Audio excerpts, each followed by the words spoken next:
Em nome do Pai, do Filho e do Espírito Santo. Amém. Estamos vivenciando o ano de São José. Então, nós vamos estudar sobre São José e a sua importância na história da salvação, com base na carta apostólica Patris Corde, do Papa Francisco. Com essa carta apostólica, o Papa Francisco instituiu o ano de São José, do dia 8 de dezembro de 2020 a 8 de dezembro de 2021. E por que no dia 8 de dezembro de 2020 ele instituiu este ano de São José? Em comemoração aos 150 anos da declaração de São José como patrono universal, como padroeiro universal da Igreja Católica, pelo Papa Pio IX, exatamente no dia 8 de dezembro de 1870. Então, por isso, nós vamos aprender e refletir com o que o Papa Francisco nos ensina através dessa carta apostólica sobre a vida e aspectos fundamentais da paternidade de São José. Neste primeiro vídeo, estamos fazendo apenas uma introdução e nos próximos abordaremos 7 aspectos sobre a paternidade de São José que o Papa Francisco nos traz em sua carta apostólica. O nome da encíclica Patris Corde, traduzido do latim para o português, com o coração de pai. Geralmente, os documentos da igreja levam o nome das primeiras palavras do documento em latim. E esta carta apostólica do Papa Francisco começa justamente com esta frase, com o coração de pai. Assim, José amou a Jesus, designado nos 4 evangelhos como o filho de José. Então, é daí que vem o nome da carta apostólica, Patris Corde, com o coração de pai. E o Papa, na primeira frase, ressalta que, com o coração de pai, José amou a Jesus. E os evangelistas se referem a Jesus como o filho de José. Isso pode ser lido em Lucas 4, 22, João 6, 42, Mateus 13, 55 e Marcos 6, versículo 3. Dos 4 evangelistas, Mateus e Lucas são os que mais falam de São José. Falam pouco, mas falam o suficiente para que possamos compreender o tipo de pai e a missão que a divina providência reservou a este santo homem que foi São José. Os evangelhos nos apresentam alguns dados sobre a vida de São José. Ele era um humilde carpinteiro, Mateus 13, 55, desposado com Maria, Mateus 1, 18, Lucas 1, 27, um homem justo, Mateus 1, 19, sempre pronto a cumprir a vontade de Deus, seja essa vontade de Deus manifestada na lei, Lucas 2, 22, ou através dos sonhos, Mateus 1, 20, 2, versículos 13, 19 e 22.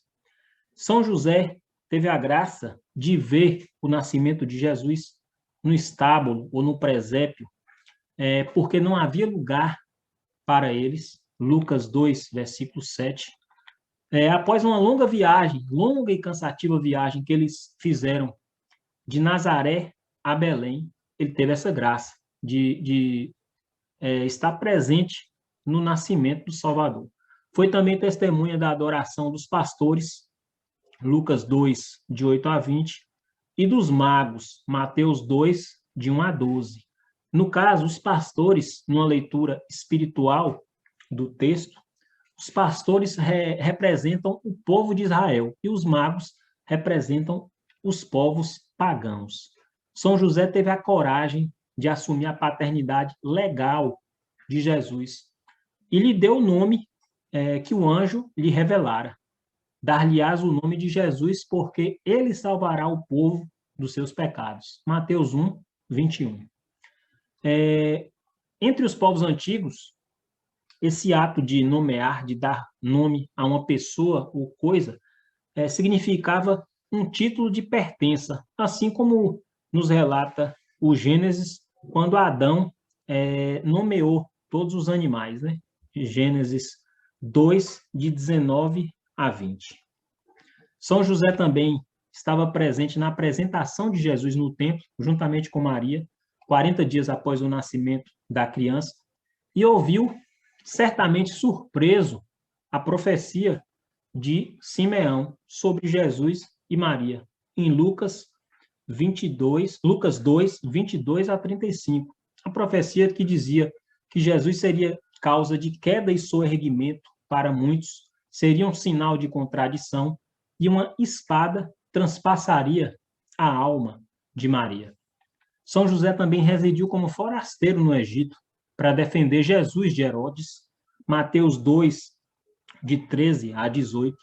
E quando ele regressa para a sua terra, ele vai viver na pequena cidade de Nazaré, na Galileia, de onde lemos nos evangelhos que não sairá nenhum profeta, João 7, 52, onde se questiona, poderá vir alguma coisa boa de Nazaré?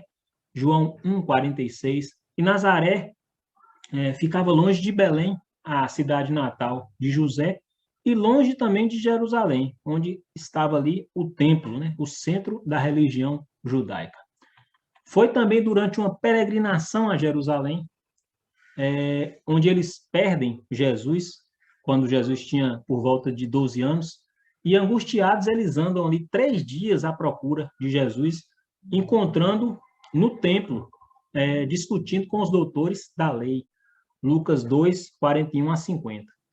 Bem, no magistério dos papas, no magistério pontifício, depois de Maria Santíssima, a Mãe de Deus, nenhum outro santo ocupa tanto lugar quanto São José. E aí o Papa Francisco relata alguns pronunciamentos dos papas, né, a esse respeito. Por exemplo, o beato, o Papa Pio IX, foi quem declarou São José o padroeiro da Igreja Católica, através de um decreto Quemadmodum Deus, de 8 de dezembro de 1870. O venerável Papa Pio XII apresenta São José como padroeiro dos operários em um discurso às associações cristãs dos trabalhadores italianos, em uma solenidade de São José Operário, em 1º de maio de 1955. E o Papa João Paulo II define São José como guardião do Redentor, na exortação apostólica Redemptoris Custos, de 15 de agosto de 1989. E o povo de Deus invoca São José como padroeiro da boa morte. Você pode ler um pouco mais sobre isso no Catecismo da Igreja Católica, no parágrafo 1014.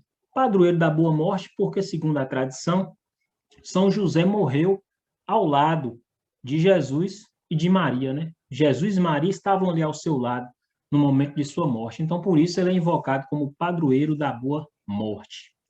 O Papa Francisco finaliza a introdução a sua carta apostólica com o desejo de partilhar algumas reflexões pessoais sobre essa figura extraordinária que é São José, e tão próxima de nossa condição humana. E ele também entra no contexto da pandemia.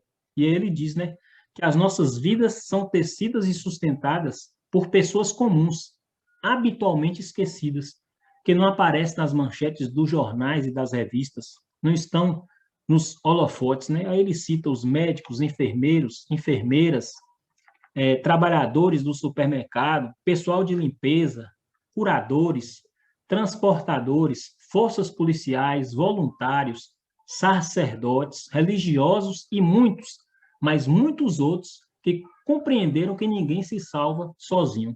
Quantas pessoas, dia a dia, exercitam a paciência e infundem esperança com o objetivo de não semear pânico, mas corresponsabilidade. Quantos pais, mães, avós e avós, professores mostram a nossas crianças, com pequenos gestos do dia a dia, como enfrentar e atravessar uma crise, readaptando hábitos, levantando o olhar e estimulando a oração. Quantas pessoas rezam, se sacrificam e intercedem pelo bem de todos. todos podem encontrar em São José o homem que passa despercebido, o homem da presença cotidiana, discreta e escondida, um intercessor, um amparo, uma guia nos momentos de dificuldade. São José lembra-nos que todos aqueles que estão aparentemente escondidos ou em segundo plano têm um protagonismo sem paralelo na história da salvação.